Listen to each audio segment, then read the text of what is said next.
Ndakafamba rwendo ndichiti ndiri mugwara, ndichitsika masitepi sindichiti ndinosvika. Kuzoti ndasvinura meso wanike, mweya wangu waniwa. Ndakaona mikova yakavhurika, ndakatarisa, asi tsoka dzangu dzaidzokera kumashure. Ndairumbidza nemuromo, moyo uri kure.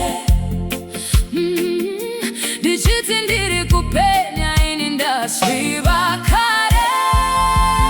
Ndaifunga ndiri kupinda, ini ndichitobuda. Hama dzangu ndaifunga ndiri kupinda, ini ndichitobuda. Mambo Jesu ndibatsireiwo.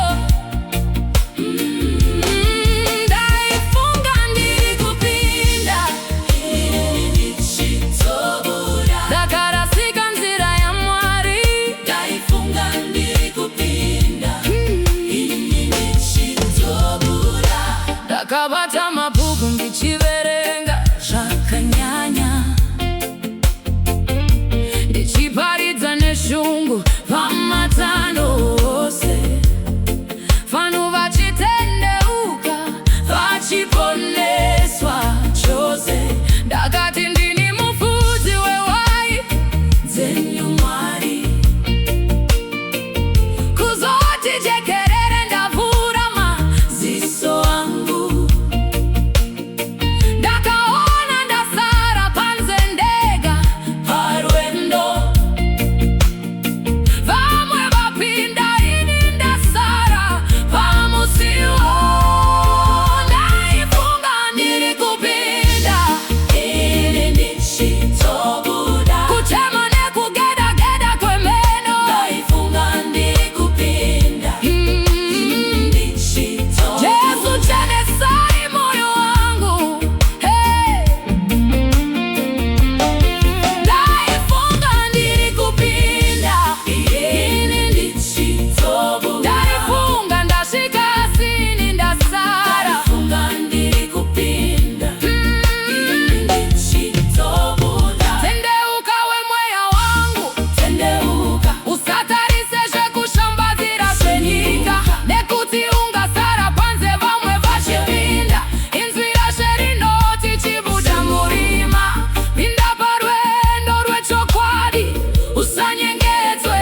Upenyu huri muna Kristu chete, kwete mukufunga kwemusoro wako.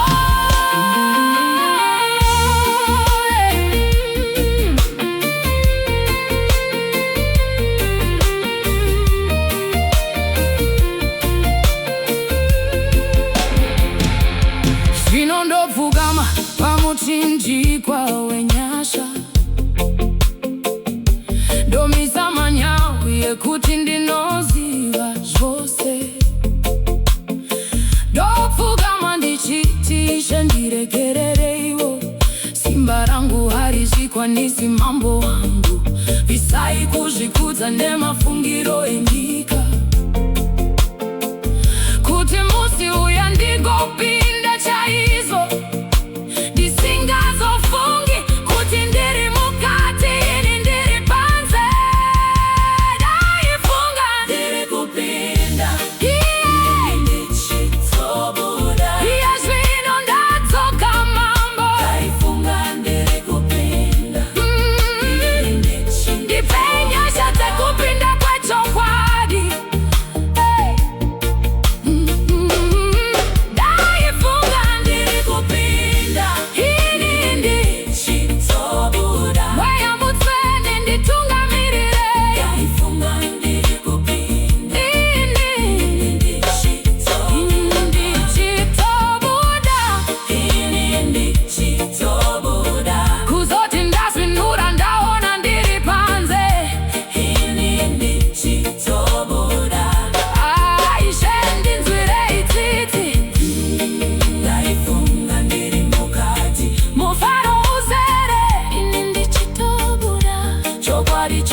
ndinoda kuzvininipisa. Ndaifunga ndiri kupinda, ndaifunga ndiri kupinda.